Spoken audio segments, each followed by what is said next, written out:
¿Cómo estás? Ya entrando en la clase número 11. Pensaba incluir dentro de la clase 11 los libros de Samuel y los libros de Reyes, pero vamos a ir un poquito más despacio. Quiero que vayas sacándole provecho a todo esto y sobre todo no limitándote a la clase únicamente, sino además leyendo los libros. Es decir, que sería lo ideal que leyeras por lo menos una vez primero y segundo libros de Samuel antes de comenzar con el estudio. Y que lo leyeras con cuaderno en mano, buscando, sacándole todas las dudas que puedas tener, buscando, analizando, trabajándolo. Yo sé que estás muy ocupada, ocupado, que no tenías mucho tiempo para hacerlo, pero realmente sería provechoso que pudieras hacerlo. Por eso tomé una semana más, esta semana para trabajar con los libros de Samuel y la semana que viene con los libros de Reyes. Y con eso terminaríamos con lo que la Biblia hebrea, el Antiguo Testamento, clasifica como los profetas anteriores. Un tema que realmente ha sido apasionante, por lo menos a mí me resulta muy interesante. Espero que a vos también te permita sacarle provecho y bueno, decir, mira qué interesante todo esto, nunca lo había visto o nunca lo había descubierto de este modo. Sé que han vivido esta experiencia muchos de ustedes con los jueces, que es un libro poco leído, poco trabajado, salvo algunas anécdotas, ¿no?, que tienen que ver con Débora o con Sansón. Pero trabajando el libro de jueces uno descubre cosas que no había trabajado nunca antes. Y espero que Samuel signifique lo mismo para vos. Aquel jovencito que había dejado por su madre al servicio del templo, como era costumbre entre los judíos, que el primogénito, el primero de los hijos varones, fuera entregado al servicio en el templo. Y Samuel, con aproximadamente 9 años, recibe el mensaje, ese tan conocido. Estaba durmiendo en el templo y siente que hay una voz que le dice, Samuel, Samuel.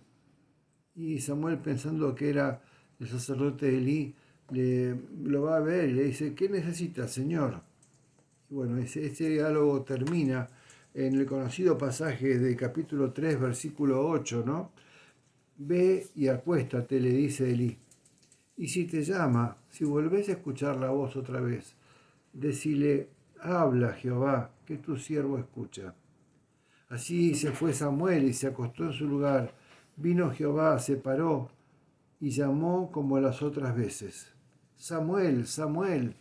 Entonces Samuel dijo, habla, que tu siervo escucha. Dijo Jehová a Samuel, yo haré una cosa en Israel, que a quien le oiga le zumbarán los oídos. El llamado al profeta que tanto conocemos, pero que tiene mucho para decirnos hoy. El libro de Samuel tiene es un puente entre la organización tribal que tenía el pueblo de Israel antes de Samuel y el comienzo de la monarquía. El profeta Samuel es el último de los jueces. Esto es importante que lo tengas en cuenta. El profeta Samuel es el último de los jueces y a su vez es la puerta hacia un nuevo periodo institucional del pueblo de Dios, que es la monarquía, que como vos sabés se inicia con Saúl, luego David y luego su hijo Salomón. Forma parte de los profetas anteriores y, como te digo, muestra la transición política desde una confederación tribal gobernada por jueces que cumplían un montón de funciones, hasta sacerdotales, entre los judíos, a una organización que que está ya legislada como eran los pueblos vecinos a través de monarcas, a través de reyes. No todos los textos de Samuel se atribuyen o se le ponen a él como autor. Solamente el primer libro de Samuel abarca un periodo histórico de 140 años. Indudablemente no puede haber escrito el profeta de su puño y letra todo esto. El primer libro de Samuel tiene o se le atribuye la autoría a Samuel mismo. Cubre un periodo de 140 años que comienza con el nacimiento de Samuel en el año 1150 a.C. Estamos hablando de 1150 a.C. y termina con la muerte de Saúl en el año 1010 a.C. De modo que está recorriendo un periodo de 140 años, que para el tiempo de aquel momento ya era demasiado para la vida de un solo hombre. Y lo que muestra es de qué modo el pueblo presiona a Samuel para que empiece a designar un rey. Samuel se opone porque Dios no quería eso, y en su diálogo con Dios, Dios le dice que haga lo que ellos le piden. Y entonces Samuel termina levantando a ese líder carismático, lleno de ego, inestable emocionalmente y hasta, creo yo, inestable mentalmente, que fue el rey Saúl. Saúl rechaza los mandamientos de Dios, Saúl hace la suya, hace lo que a él le parece, actúa de acuerdo a su propio ego y termina siendo rechazado por Dios. Al punto que Saúl muere en el final de una batalla de una forma bastante inesperada para la Biblia, que es para los lectores de la Biblia, que es por suicidio. Saúl termina echándose sobre su propia espada. Le había pedido a su sirviente que ante el fracaso de la batalla, su sirviente lo mate. El sirviente se niega a hacerlo y él entonces pone su espada con el mango de la espada, con el asa de la espada hacia la tierra y la punta filosa de la espada hacia su pecho y termina echándose con todo el peso de su cuerpo sobre ella, suicidándose. El segundo libro de Samuel fue escrito posiblemente por el sacerdote Abiatar, ya habiendo muerto Samuel, y fue escrito en el año 931 a.C. Fíjate cómo ha pasado mucho tiempo entre el primero y el segundo libro. Sin embargo, los hechos que relata tienen que ver con el profeta y tienen que ver con la interacción del profeta con Saúl y con David. Saúl en realidad termina con el primer libro de Samuel, y lo que relata el segundo libro de Samuel es el ascenso de David al trono y sus 40 años de reinado. Tiene una importantísima aplicación para nuestra vida. Aunque somos imperfectos como era David, Dios quiere que tengamos un corazón de acuerdo a Él. Dios actúa por medio de las personas, de personas imperfectas como fue David, de personas pecadoras como fue David, de padres imperfectos como fue David.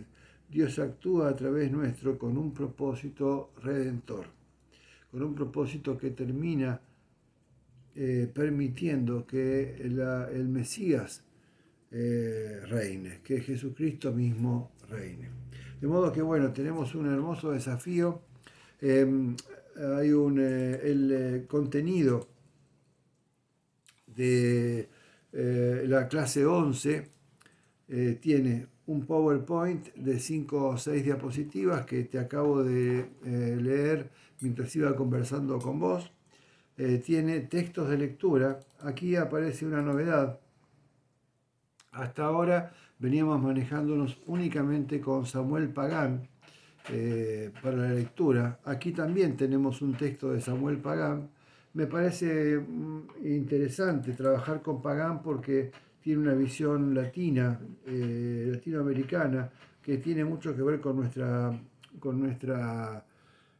forma de pensar y nuestra forma de ver la Biblia. Pero además de Pagán, esta vez agregué otro texto de otro teólogo que se llama, en realidad un conjunto de tres teólogos son de origen sajón, de origen anglosajón. Así que vas a poder ver un mismo análisis de la misma época del libro de Samuel, ya no con la cosmovisión latinoamericana que podía tener Samuel Pagán, sino con la visión anglosajona que tienen William Sanford Lysor, Hubbard y Frederick Bush. Estos tres autores escribieron otro libro muy interesante también de análisis teológico del Antiguo Testamento, y aquí tomé un párrafo de 2 hojas que se llama Nace la monarquía. De modo que hay 2 textos de lectura en Word.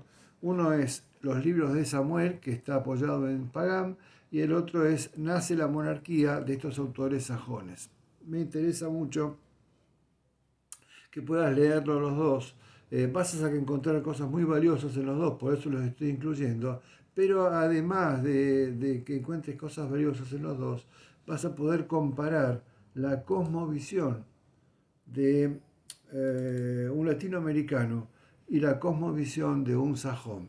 Hay una gran preocupación de los teólogos latinoamericanos por construir una cosmovisión de acuerdo a cómo lo sentimos nosotros. Si nos viene material de Inglaterra, de Estados Unidos, de Alemania, de países sajones, lo recibimos y podemos sacar provecho, pero muchas cosas de lo que leemos no tienen mucho que ver con nuestra realidad. Hay una organización que ya tiene más de 50 años, que es la Confraternidad Teológica Latinoamericana, que está trabajando, sigue trabajando, están por reunirse ahora, en construir un pensamiento teológico latinoamericano. Así que vas a poder comparar las dos visiones. Espero que te sea realmente provechoso. Finalmente hay un ejercicio que está formado por 6 puntos. Tiene menos, a mis ojos por lo menos, tiene menos exigencia que en las clases 1 al 10. Y este ejercicio trabaja primero que nada con la lectura de los libros. Antes de seguir adelante, tenés que leer los libros de primero y segundo de Samuel. Después te pido que hagas una breve síntesis sobre los libros, una sinopsis de los libros, como que vos tuvieras que contarle a otro de qué hablan los libros de Samuel, quién es el autor, en qué fecha fue escrito, todas las cosas que podrás rescatar del estudio y de tu propia investigación. Y aquí empiezo con algo que no había dado tanta importancia, por lo menos explícitamente, en los encuentros anteriores, en las clases de la 1 a la 10. Y es, decimos los cristianos, que la Biblia toda la Biblia, Antiguo y Nuevo Testamento, habla de Jesucristo. Y ahora yo me pregunto, fíjate lo que dice la pregunta 3 del ejercicio que te propongo hacer. Dicen los teólogos que toda la Biblia tiene por centro a Jesús. ¿De qué modo aparece en el texto de Samuel Jesucristo? ¿De qué modo aparece en el texto de Samuel explícita o implícitamente Jesucristo? Por supuesto que no se menciona el nombre de Jesús de Nazaret, no se sabía, pero sí de qué modo aparece la profecía mesiánica en el libro de Samuel. Un tema de investigación, pero que tiene todo el sentido si lo ponemos a pensar que el centro del Antiguo Testamento es el anuncio de la venida del Mesías. Busco también rescatar en el punto 4 del ejercicio de este trabajo de la clase 11, la aplicación personal del libro. Que vos puedas reflexionar trabajándolo diciendo, ¿qué tiene esto que ver con mi vida? La lectura de Samuel, ¿qué tiene que ver con mi vida? Y bueno, que puedas, hay dos puntos más. El primero habla de el texto masorético de Samuel y que vos puedas entenderlo y buscarlo. Y el segundo y el sexto punto relaciona las investigaciones de Qumran, de aquellas cuevas del Mar Muerto, con el texto de Samuel.